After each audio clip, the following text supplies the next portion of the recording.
कार्तिक के महीने में एक बेलपत्र, 3 शमी पत्र, बहुत ध्यान दीजिएगा। कार्तिक के महीने में एक बेलपत्र, 3 शमी पत्र।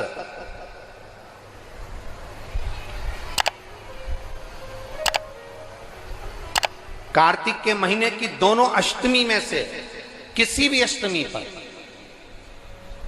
चाहे उजाले की हो चाहे अंधेरे की, शुक्ल पक्ष की हो चाहे कृष्ण पक्ष की, एक बेलपत्र, 3 शमी पत्र, आप कभी दिल से, कभी मौका मिले हृदय से, दामोदर मास में, कार्तिक मास में अशोक सुंदरी वाली जगह का स्पर्श कर कर भगवान शंकर के शिवलिंग पर एक बार समर्पित कर कर देखना, और दूसरे वर्ष इंतजार करना कि तुमने कार्तिक महीने में अष्टमी के दिन बाबा को शमी पत्र बेलपत्र दिया था, क्या बाबा ने तेरे घर में धन और वैभव दिया कि नहीं दिया? जो स्थिति में गाड़ी चल रही थी वो स्थिति की गाड़ी तेरी पार हुई कि ना?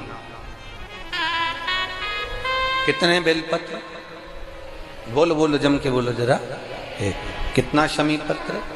3 शमी पत्र। एक बेलपत्र, 3 शमी पत्र।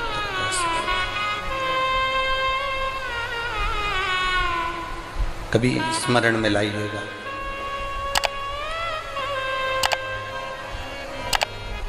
बस ये जो कार्तिक महीने में दामोदर मास में आप एक बेलपत्र, 3 शमी पत्र अष्टमी के दिन, चाहे शुक्ल पक्ष की हो चाहे कृष्ण पक्ष की हो, दोनों अष्टमी में से किसी भी अष्टमी को जब आप समर्पित करें तो चंपेश्वर महादेव का नाम लेकर, कौन से महादेव? जम के बोलो जरा, सबकी आवाज आना चाहिए। चंपेश्वर महादेव, केवल चंपेश्वर महादेव का नाम लेकर आप अशोक सुंदरी का स्पर्श कराकर शंकर भगवान के शिवलिंग पर समर्पित करें। अशोक सुंदरी तो मालूम है ना सबको?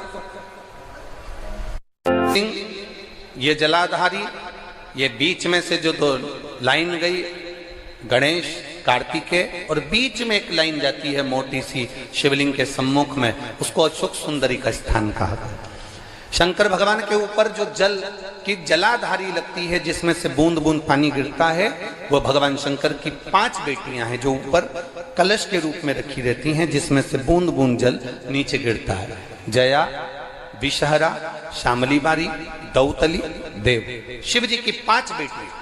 शंकर भगवान की 6ठी बेटी अशोक सुंदरी बीच में।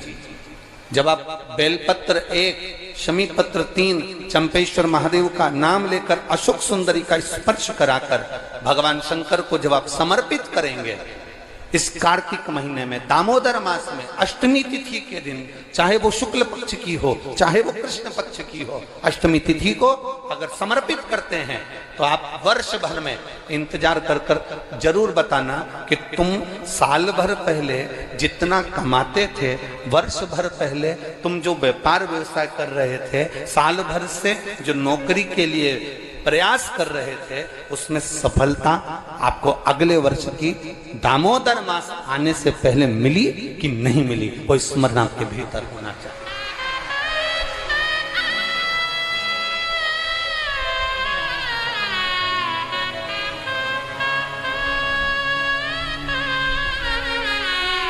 शंभु शरणे घड़ी रे दुख काटो, दया करने दर्शन। आप दिल से उससे प्रार्थना करोगे तो वो दिल से दे देगा। महाराज, ईमान और जुबान 2 चीजें व्यक्ति की पक्की होना चाहिए। क्या क्या? बोलो, जम के बोलो। ईमान और दूसरी जुबान पक्की हो।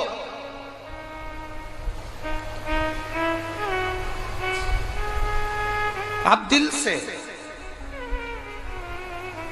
आप बाबा का भजन कर कर देखो,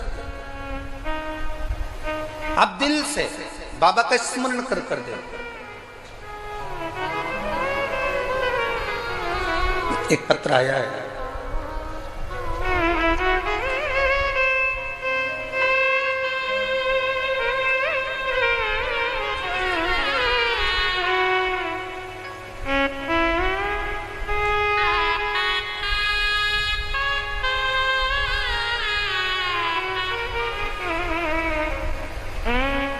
चंद्रमुखी शर्मा,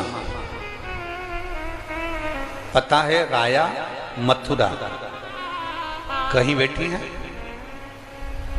हाथ हिला सकती हैं, अगर कहीं बैठी हो तो हाथ हिलाइए। आप ही हैं, दोनों हाथ हिला दो एक बार, हाँ हिलाइए दोनों हाथ, ठीक है, एक बार वापिस हाथ हिला दो। चंद्रमुखी शर्मा राया मथुरा से रहने वाली हूं गुरुजी। बाबा का मैं क्या गुणगान करूं। मेरी बेटी मुस्कान कई सालों से नौकरी की तैयारी कर रही थी कि सरकारी नौकरी मिले, पर नहीं मिली। आखिरी में हताश होकर वो मंदिर जाना भी छोड़ी, भगवान का भजन करना भी छोड़ी।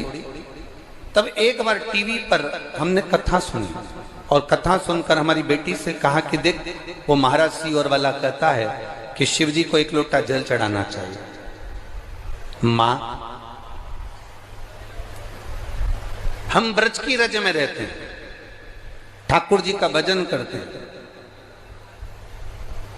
शिव को जल चढ़ाने का बाबा कह रहे हैं। मैंने अपनी बेटी से कहा, कृष्ण और शिव में कोई अंतर नहीं।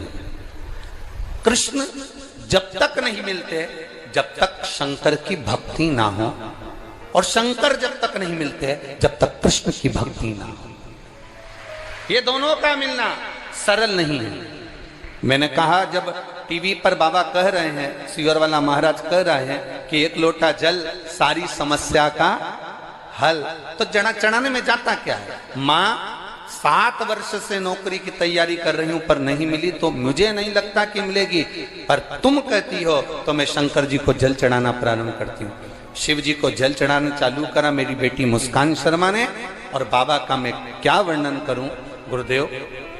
मेरी बेटी ने एग्जाम दिया और बाबा की कृपा से उसका इंडियन नेवी में हो गया। मैं बाबा को यहाँ प्रणाम करने के लिए आई हूँ।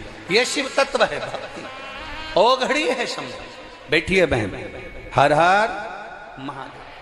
अर्थात शिव महापुराण की कथा कहती है, आपका विश्वास, आपकी भक्ति, आपकी दृढ़ता, आपका विचार जब दृढ़ नहीं होगा तब तक भगवान कैसे मिलेगा।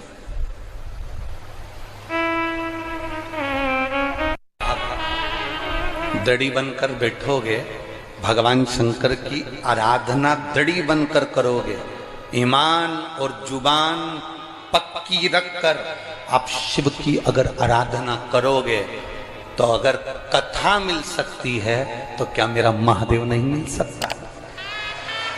क्या मेरा शिव नहीं मिलेगा? अवश्य प्राप्त।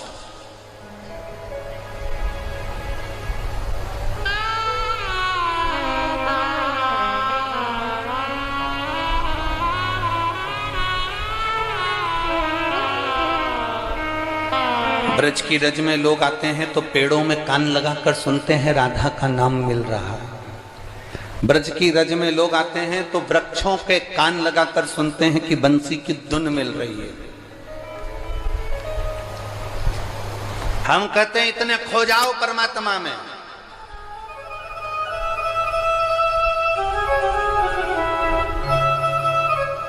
इतने खो जाओ परमात्मा में, इतने डूब जाओ भगवान में कि तुम्हें वृक्ष में कान लगाने की जरूरत ना पड़े। मेरा कृष्ण कन्हैया तुम जब चलो तो तुम में कान लगाकर तुम्हारे नजदीक में आकर खड़ा हो जाए, तो समझना कि ब्रज की रज में आना हमारा सार्थक हुआ।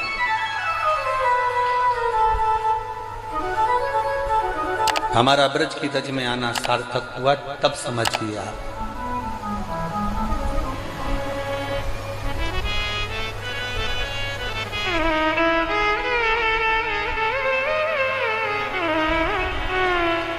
आप सब लोग ब्रज की रज में रहते हो, मीरा भगवान कृष्ण के पास जाती थी कि भगवान कृष्ण मीराबाई के यहाँ आते थे? बोलो जरा, उत्तर दो, जम के बोलो जरा।